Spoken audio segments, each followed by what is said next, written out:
있습니다. 예수님께서 예루살렘 성에 입성하셨습니다.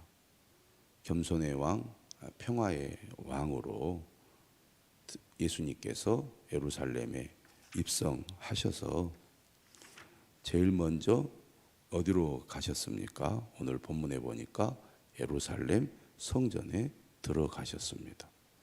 성전에 들어가셔서 예수님이 하신 행동은 바로 성전에서 매매하는 사람들을 쫓아내신 일이었습니다. 12절이죠. 예수께서 성전에 들어가사 성전 안에서 매매하는 모든 사람들을 내쫓으시며 돈 바꾸는 사람들의 상과 비둘기 파는 사람들의 의자를 둘러 엎으시고, 언뜻 보기에는 불법 상인들이 성전을 더럽히니까 의로우신 예수님께서 그들을 쫓아내신 것처럼 보이지만 실제로는 성전 안에서 매매하는 일들이나 돈 바꾸는 일은 성전의 공식적인 업무에 해당했습니다. 매매한다는 것은 곧 하나님께 바치는 재물이나 또 기름이나 이러한 것들을 판매하는 것이고, 돈 바꾸는 것은 어떤 행위를 가리키느냐 하면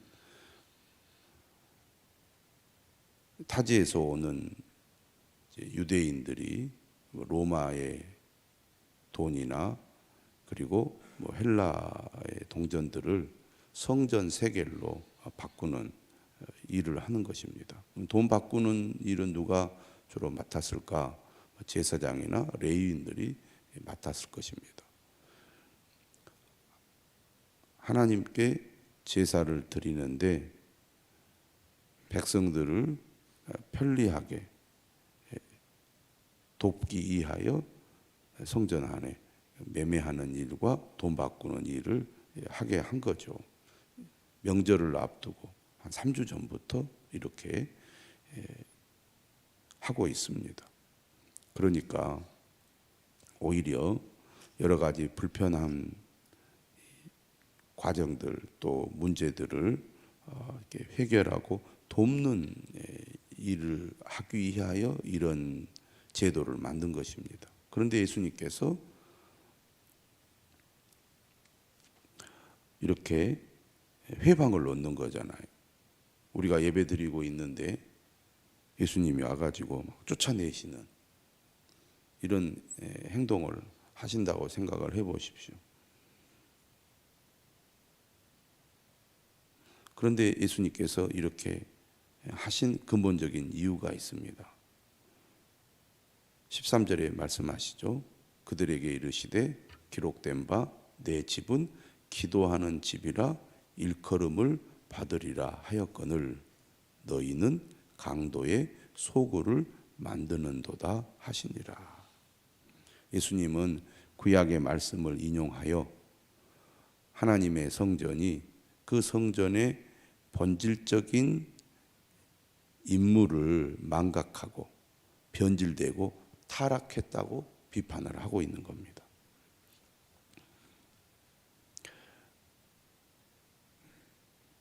취지와 의도는 백성들이 하나님께 제사를 잘 드리도록 하기 위해서 만든 제도였지만 실제로는 이것이 변질되어서 하나님께 예배하고 기도하는 것보다는 당시 종교 지도자들, 대제사장들이 자신들의 이익을 추구하는 도구로 성전 매매와 환전 업무를 이용했다는 것입니다. 그래서 진실로 하나님께 예배하고 기도하는 것보다는 매매하고 환전하는 것을 더 중요하게 여겼다는 얘기입니다. 특별히 여기 비둘기 파는 사람들의 의자를 둘러 엎으셨다는 표현이 나오는데요. 비둘기는 주로 가난한 사람들이 바치는 제물입니다. 가난한 사람들이 제물을 가지고 올 때 오히려 훨씬 더 엄격하게 제물을 검사해서 퇴짜를 놨다는 얘기죠. 왜냐하면 비둘기는 별로 남는 것이 없잖아요. 그래서 오히려 그들이 비둘기를 가져왔을 때 이렇게 퇴짜를 놓게 해서 더 까다롭게 검사를 한 것 같습니다. 그래서 그들이 이제 그곳에 와서 비둘기를 직접 살 수밖에 없어요. 이렇게 이제 비둘기를 사야 한다는 것은 더 비싼 가격에 비둘기를 판다는 얘기입니다. 그러니까 사람들이 가난한 가운데 좀 어렵게 비둘기를 제물로 바쳐야 되는데 비싸게 파니까 그만큼 경제적으로 손해를 봐야 하고 파는 입장에서는 그만큼 더 이익을 얻어내는 거니까 이러한 지금 현실이 예수님께서 볼 때는 매우 잘못된 것이라고 보고 있는 거죠. 이미 성전이 성전으로서의 기능을 다 잃어버렸고 타락했기 때문에 예수님께서 이러한 사람들을 쫓아냈다는 것은 곧 이 성전이 얼마 가지 않아서 파괴되고 망하게 될 것을 예고하는 예수님의 심판의 행위라고 볼 수가 있습니다. 우리가 순수한 마음으로 하나님의 은혜를 구하기 위하여 교회를 나옵니다. 그리고 신앙생활을 하고 예배를 드리는데 문제는 그러한 믿음의 행위가 시간이 지나면서 변질되고 타락할 수가 있다는 얘기입니다. 그래서 하나님과 나와의 관계에서 진실한 마음으로 하나님께 예배하고 기도하기보다는 교회 생활을 통해서 뭔가 내가 다른 목적을 추구하는 것을 더 중요하게 여기는 죄를 범할 수가 있다는 얘기죠.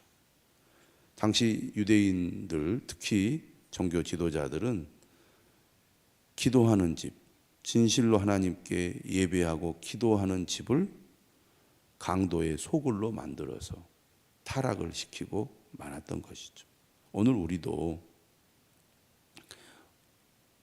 우리의 신앙생활이 또 우리의 교회 생활이 형식적이고 또 변질된 신앙생활이 되지 않도록 각성하고 깨어 있어야 하겠습니다.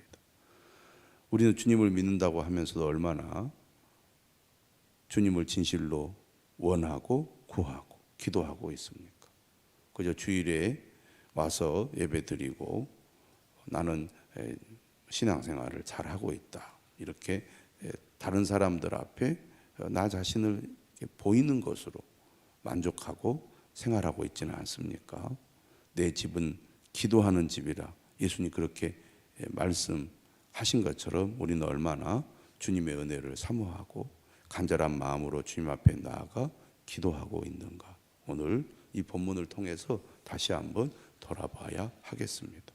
예배하는 것, 기도하는 것도 형식적이고 또 사람에게 보이기 위해서 무엇인가 나의 이익을 위하여 종교 생활을 하는 그런 삶이 되어서는 안 되겠습니다. 14절이죠. 맹인과 저는 자들이 성전에서 예수께 나오매 고쳐주시니. 예수님은 긍휼의 마음을 가지고 고통 가운데 있는 사람들을 외면하지 않고 그들을 도우시고 그들을 고쳐주셨습니다. 마태복음에서 예수님의 행동을 보면 일관적이지요. 예수님의 관심이 어디에 있는지 잘 알 수가 있습니다. 예수님은 하나님의 마음을 가지고 하나님이 기뻐하는 일에 집중하고 최선을 다하고 계신 거죠. 종교 지도자들의 그 이기적이고 탐욕적인 행동과 예수님의 행위는 매우 대조가 되고 있습니다. 예수님의 제자인 우리들도 세상에 욕심을 추구하는 삶이 아니라 예수님처럼 하나님의 마음을 가지고 하나님의 뜻을 이루는 삶을 추구해야 될 것입니다. 이러한 예수님의 행위에 대해서 대제사장들과 서기관들은 오히려 예수님께 분노합니다. 15절이죠.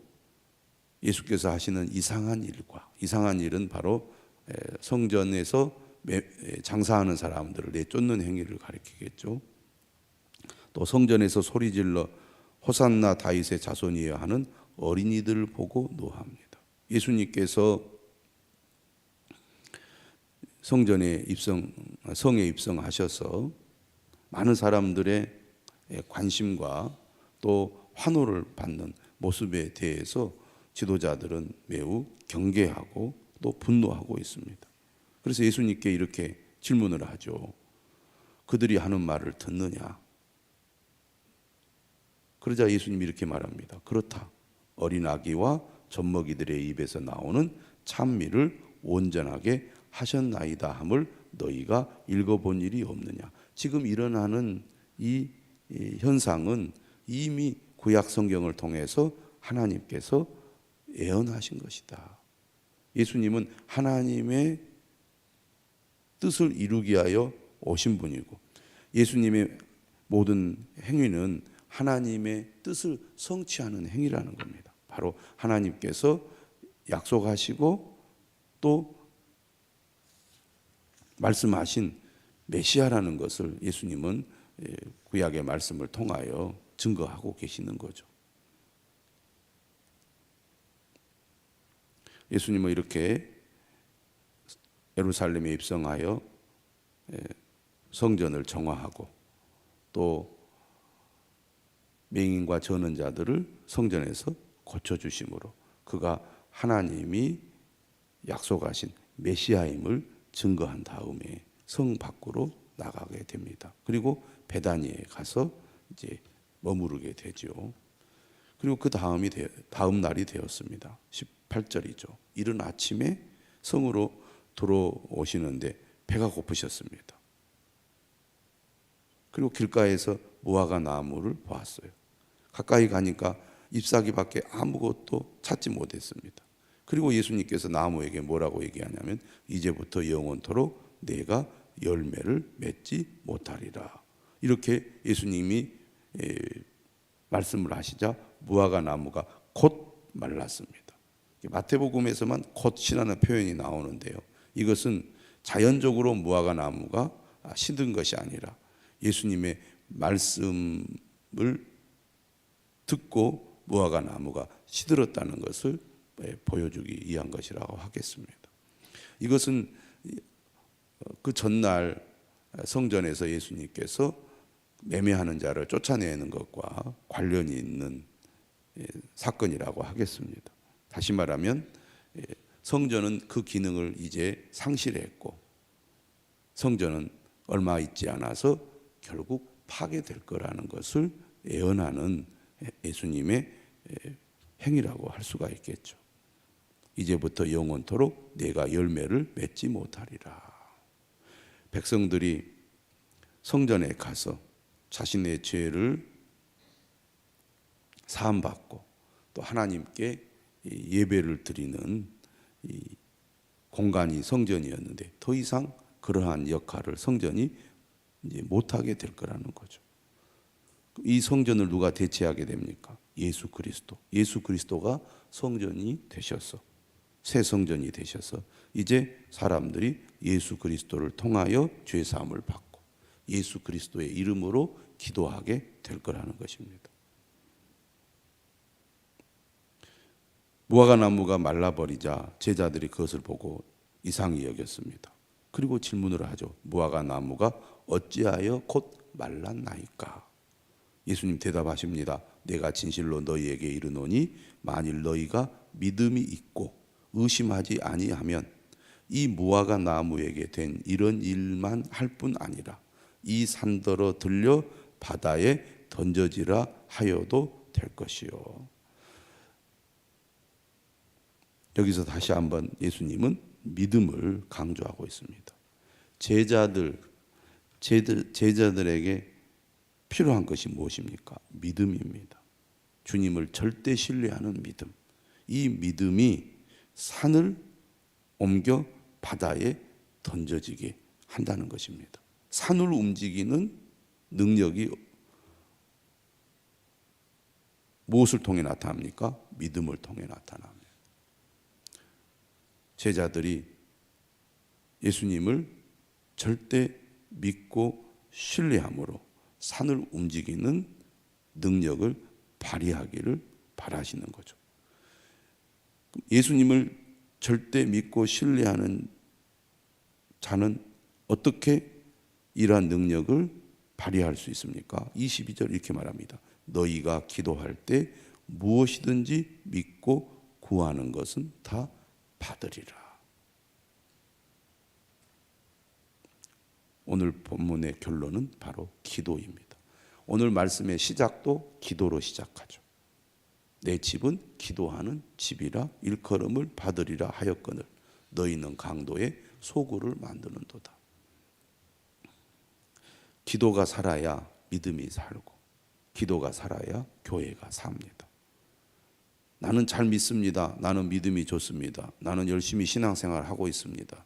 라고 말하면서도 하나님의 집에 나와 기도하지 않는다면 그것은 공허한 말뿐입니다. 주님은 우리가 믿음으로 살아가기를 원하고 믿음으로 주님의 직분과 사명을 감당하기를 원하는데 진실로 주님을 믿고 따르는 자에게는 산과 같이 불가능해 보이는 것도 변화시키고 움직이는 능력을 주님께서 우리에게 주시는데 어떤 사람에게 주십니까? 진실로 믿는 자에게 주십니다. 주님을 절대 신뢰하는 자에게 주신다 그 말입니다. 주님을 절대 신뢰하는 자는 어떤 사람입니까? 오늘 22절의 말씀처럼 기도할 때 무엇이든지 믿고 구하는 사람입니다. 오늘 우리에게 그러한 믿음이 있습니까? 그렇다면 기도의 자리로 나아가야 합니다. 어떤 이유에서든지 기도하기를 싫어하고 기도하는데 게으르고 기도를 무시하고 기도하지 않는 것은 믿음이 아닙니다. 저는 우리 성도들이 오늘 주님의 말씀을 믿고 기도하는 사람 되기를 바랍니다. 소위 똑똑하다고 생각하는 사람일수록 기도를 잘 안 하죠.